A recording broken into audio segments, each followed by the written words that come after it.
नमस्कार मंडळी, कसे आहात? पीक पाणी या यूट्यूब चॅनलमध्ये पुन्हा एकदा सर्वांचं मनापासून स्वागत. आजच्या व्हिडिओमध्ये आज आपण जाणून घेणार आहोत मेंढपाळ या जीवनाविषयी. या ठिकाणी आपण प्रत्यक्ष त्यांच्याकडून जाणून घेणार आहोत त्यांचा जीवनक्रम कसा आहे व त्यांना जीवनात कोणकोणत्या अडचणी येत्या व त्यांचं कसं दिवसाची सुरुवात कशी होती या व्हिडिओमध्ये आपण संपूर्ण माहिती पाहणार आहोत. यांच्यापाशी जवळजवळ 1000 मेंढी आहे व काही बकऱ्या आहे, काही कोंबड्या आहे, बैल, घोडे असा खूप मोठा प्रपंच आहे यांचा. त्यांना आपण सविस्तर विचारू की कसं तुमचं जीवनक्रम आहे. तुम्ही कोणत्या गावाचे व तुमचं संपूर्ण नाव काय आहे? धना सीताराम मोरे. गाव नांदगाव, तालुका, जिल्हा नाशिक, गाव तांबेवाडी. म्हणजे नाशिक म्हणजे तुम्ही जवळजवळ इकडं समजा आता हा शिरसवाडी, जालना आणि जिल्हा जालना, जवळपास तुम्ही इथं 150 म्हणजे 150-300 म्हणजे आम्ही कमीत कमी 200 किलोमीटर गेली इकडं. 200 किलोमीटर आले. हो. तुम्ही कशामुळे इतक्या लांब आले समजा? आता हे पोटा पाण्या करताना सध्या चित्राबाचं पोट भरत नाही तिकडे, आमच्याकडे पाणी नाही, पाऊस नाही. या वर्षी म्हणजे पर्जन्यमान खूपच कमी झालं. लयच कमी, लयच शोधात तुम्ही इकडे दूरवर आले. पाणीचं म्हणजे यंदा दुष्काळच लय पडले ना, त्याच्यामुळे आम्ही आलो इकडे पोट भरायला. तर मग तुम्हाला जसं कळतं समजा लहानपणीपासून, तर किती वर्षापासून तुमच्याकडे मेंढ्या आहेत? किती पिढी गेली आमच्या आलं ते. पिढी गेली तुम्हाला समजा माहित नाही की नाही माहित नाही. 100 वर्ष किंवा 100 वर्ष त्याचं नाही सांगते बरं. किती बी याला जास्त परंपरा आहे. हो, परंपरेत चालू आहे आता. तुमच्याकडे एकूण किती मेंढ्या आहे? या सगळ्या 1,500 आपल्या 1000 मेंढ्या असते सगळे, सगळ्या लहान मोठे. किती कुटुंब आहे? 4 कुटुंब आहे आमचे. 4 कुटुंब आहे. जवळपास एकूण किती माणसं आहे तुम्ही सगळे? माणसं आपले चिल्ले पिल्ले 15 जणी असते. 15 मुलं धरून. हा, बारके चिरके धरून. ही अशी मुलं आहे आमची आली. काय परिस्थिती अवघड आहे आमची आली. शाळा नाही यांना. म्हणजे भटकं जीवन आहे. हा, भटकं जीवन म्हणजे हे मेंढरा करताना आम्ही, हो, मेंढरा करता आम्ही सोडू शकत नाही. हे मेंढरा करताना शाळा सोडून दिली, मेंढरा सोडत नाही आमची. मग तुमच्याकडे बकऱ्या किती आहे? बकऱ्या 40 असतील सगळ्या एकूण. हा, सगळ्यांच्या 40 बकऱ्या. आणि घोडे आहेत 3-4 घोडे आहेत. काही इथं बैल पण दिसत आहे. बैल जोड्या आहेत ना, 3 जोड्या आहेत ना. आणि हे बैलगाडी तर खूपच आधुनिक वाटते मला. याच्यात सगळंच जसं काही आपलं पूर्ण त्याच्यामध्ये ती एक तर ट्रॅक्टर सारखी टाळीच बनवून घेतली आम्ही ती. तर ही गाडी साधारण याची किंमत किती आजच्या आताच्या 40,000 की ना. बाप म्हणजे आप जे शेतकरी जर झालं सांगायला झाली तर 10,000ची गाडी आहे आणि ही जवळपास 4 आहे.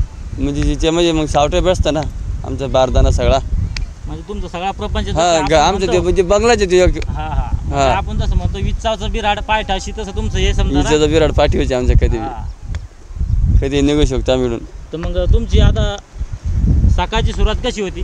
सकाळी सुरुवात काय नाही, सकाळच्या 7 वाजल्या मेंढ्या उठल्या, थोडं 1-1.5 घंट्याचं फिरून आल्या का बसत्या 10-11 वाजे लोक. मग जेवण बिवणं केल्या का ठरल्या की त्या. तर नंतर मग पोटा पाण्याचं काय नाही, शेतकऱ्या कोणाचे ना. शेतकरी मग काही 10-20 किलो दाणे शेतकरी देतं ना. काय देत नाही, काय देत नाही. आता समजून घ्यावं कोणती गोष्ट थोडी असं. ही गाडी एकदम आपला आधुनिक वाटते. म्हणजे ज्या गाडीला हे काय खाली आपल्या सारखं हे पिल्ले घालायचे ना मध्ये, मेंढ्याचे पिल्ले, पिंजरा येऊ म्हणजे मेंढ्याचं पिल्ले यासाठी आपण प्रवास करू शकतो. आणि या भोदामध्ये काय हे भूश आहे बैलाला. असं आहे का? इथं काय कोंबडी पण दिसते आपल्या इथं. हे कोंबड्याचं पण डाल आहे. कोंबड्याचं कोणतं डाल आहे? हे डाल कोंबड्याचं आहे का? यात किती कोंबड्या बसते डाल? बसत्या 5-6-7 बसत्या. आणि समोरचं कसं आहे? ते कोंबड्याचं आहे. ते पुढला पिंजरा. पुढचा पिंजरा बी कोंबड्यासाठी. हे कोंबड्यासाठी, मागला बच्च्यासाठी. म्हणजे पुरा समजा आपलं पुरं जीवन आवश्यक वस्तू याला या गाडीमध्ये सगळ्यात. हो, सगळं. कसं वाटतं तुम्हाला हे जीवन? काय आम्हाला चांगलं वाटतंय. आम्हाला काय दररोजचं आहे आमचं. आता बोस यायला आता काही ते आपलं. बाळा, तुला काही तुझ्या आई वडिलांना कुठं शाळेत टाकलं का? कितीला आहे तू? 6वीला आहे. आणि आता सध्या सुट्ट्या असल्यामुळे इकडे येईल. शाळा कोणती तुमची? आमची नांदगावला शाळा आहे. मग तिथं आई बाबाकडे असतो तू? नाही, मावशीकडे असतो.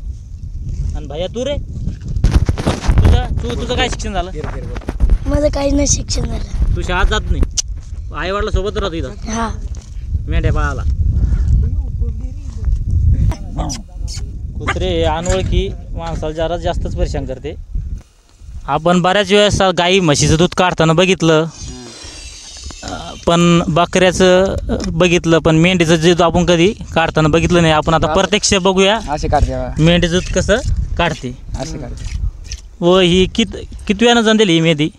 ही दोनदा दोनदा. दूध एकदम घट्ट आहे हिचं, आणि हिचं दुधाचा बराच फायदा आहे वाटतं आरोग्यासाठी बी. मग मशीन एकच आहे. हो का? नाही, पाला पाचवा जादा खात असल्यामुळं समजा आरोग्यासाठी चांगलंच फायद्याचं दूध आहे. हे दूध किती देते एक मेंढी? काय कमीत कमी 1 गिलास बस. गिलासभर एक मेंढी दूध देते.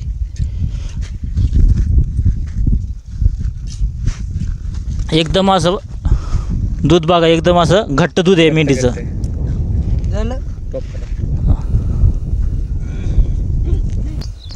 गाय म्हशीचं किंवा बकऱ्या दूध पुढून काढतो, पण हे मेंढ्या दूध हे असं मागून काढणं लागतं. हा, आणि ते असं दोन्ही बी असं दाब लागतं. सडाला न दाबता पुरं कासालाच दाबून दूध काढणं लागतं. हे सगळे अनुभव आपल्यासाठी नवीन असन. आणि दूध बी असं काढणं लगे 10 सेकंदात दूध काढणं होऊन जातं, 10-15 सेकंदातच. टायमच लागत नाही. हा, मग एका दिवसात तुम्ही किती मेंढ्याचं दूध काढता समजा तुम्हाला पुरण? आता आमच्या असं पिल्ले इकले ना 20, 30, 40 तेवढे मेंढ्या दूध काढतो आम्ही. म्हणजे जे मेंढ्याचे पिल्ले इकले त्या मेंढ्यात तुम्ही काही पिल्ल्याला पाजावा, काही 10-15 राहील ते आपण खायपुरतं काढावा. बरं बरं बस.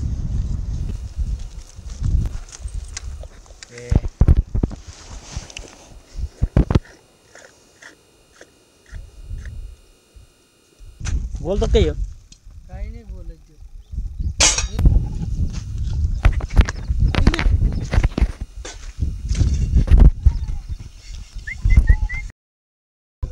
बैलाच्या जोड्या किती तुमच्याकडे? बैला जोड्या 3 येतात. हे बघा बैल किती एकदम मोठे हा, बैल. केवढं बैल. साधारण किती किंमत आहे बैलाची? ही बैल घेतले ते तेव्हा 70,000. 70,000. हा, कोणत्या जातीचे बैल आहे? ही माळवी जातीची आहे. हो का? कुठून घेतले ते? ही राजूरच्या बाजारातून घेतले ते ना. बरं बरं, खूपच मोठा बैल. हा, बैल चांगली आहेत बरं. आणि तो कोंबड्या बी दिसत आहे. कोंबड्या हा. किती आहे आपल्याकडे? कोंबड्या आहेत सगळ्या 20 आहेत.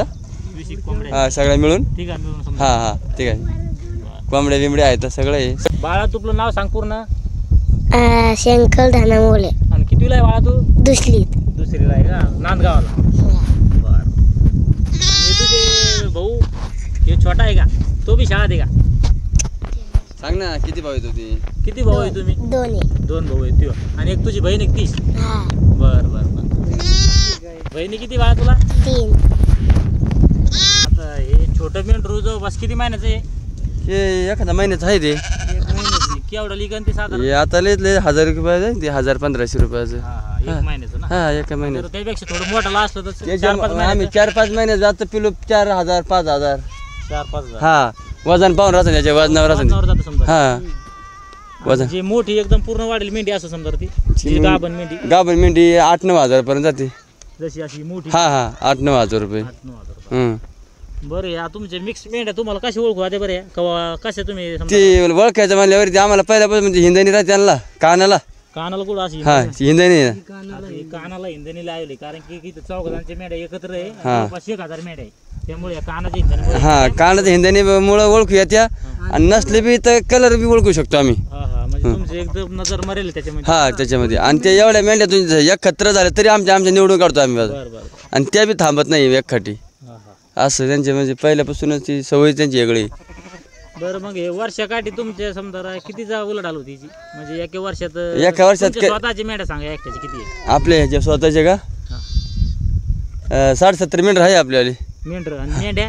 हा, मेंढ्याच ना मग मोठ्यालाच. हो का? हा, तर मग वर्षाला जवळजवळ आपलं समजा वर्षाला कधी परवडतं म्हणल्यावर आता हे शेतीवर परवडत नाही आम्हाला. हा शेतीवर काही परवडत नाही. हा, शेतीला जोडधंदा म्हणून. हा, जोडधंदा मग याच्यावर आमच्यावर पोट पाणी सगळं शेती फक्त आपलं आहे म्हणून ठेवायची ती शेती. शेतीवर काही पाणी नाही, काही नाही, हा. बागायत नाही ना, आमची कोरड शेती आहे. पैसा मिळण्याचा एकमेव स्रोत हेच आहे आपलं. हेच याच्यावर जीवर आहे आम्ही हा. पहिल्यापासून. हम्म. मग आता हे आम्ही धंदा मोडू शकत नाही. हो, हा हा, पारंपरिक धंदा आहे. पारंपरिक धंदा हे मोडू शकत नाही. हे धंदा बरं बरं. असं त्याच्यामुळे हे चालू टिकून धरलं आम्ही. जर मोडलं बिळलं तर ते आम्हाला नाव ठेवतं लोक की म्हणते बा यांनी मोडून टाकल्या. बरं बरं बरं. म्हणजे म्हणजे तुम्ही मूळचे धनगरच आहे ना? हा धनगर बरं बरं. हटकरी आम्ही. हां हां. हम्म. बोला बोला तुम्ही थोडं थोडं.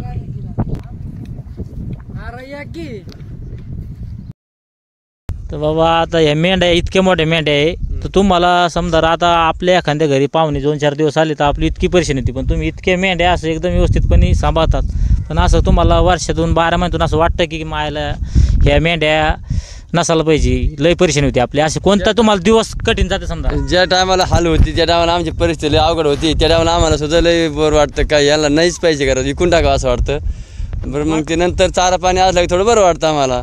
कोणत्या महिन्यात तुमच्या समजा मेंढ्या तुमची परेशानी होती? पेरणी टायमाला चालू होतं आमच्यावाली. पेरणी टाइम. हां म्हणजे काय होतं वावर सर काळ नांगाटे करते लोक आणि वावरांनी खायला काय राहत नाही, त्याच्यामुळं मग आम्हाला बरडाबरडानी पळणं पडतं, पाऊस एवढा पडत नाही त्याच्यामध्ये. मग त्याच्यामुळं आमचे लयच हाल होते. पेरणीमध्ये एक हे सोयाबीनच्या सीजनमध्ये बरोबर राहतं, बरं त्याच्यानंतर ती हे पळायची कापस याचा टाईम लागतो तो एक हाल होते आमचे. म्हणजे 3 महिने आमचे हाल होते एवढ्या महिन्यात. 3 महिने आमची दैनिक राहते. वर्षाकाठी समजा आपलं किती पैसे मिळते होते मेंढ्यापासून? ते मेंढ्याच्या हिशोबाने किती कोणाचे किती एखादा 2 लाख बी होऊ शकत्या, 1 लाख बी होऊ शकत्या, 2.5 लाख असं 2-2.5 लाखापर्यंत. मग तुम्ही सुखी आहे घ्या व्यवसायामध्ये? काय सुखी नाही, बरं मग आमच्या परंपरा चालू आहे त्याच्यामुळं मग पर्याय नाही दुसरं इलाज नाही, आमचं शिक्षण नाही होईल ना, हां हां. त्याच्यामुळे आम्ही हेच व्यवसाय करू शकतो बस. बरं बरं. हां, धन्यवाद. अतिशय महत्त्वाची माहिती तुम्ही दिली त्याबद्दल खूप खूप तुमचे आभार. या व्हिडिओमध्ये इथेच थांबूया. व्हिडिओ आवडला असेल तर व्हिडिओला लाईक व शेअर करा व माझ्या पीक पाणी या यूट्यूब चॅनलला सबस्क्राईब करा. परत पुन्हा भेटूया अशाच नवीन नवीन व्हिडिओमध्ये. तोपर्यंत जय जवान जय किसान.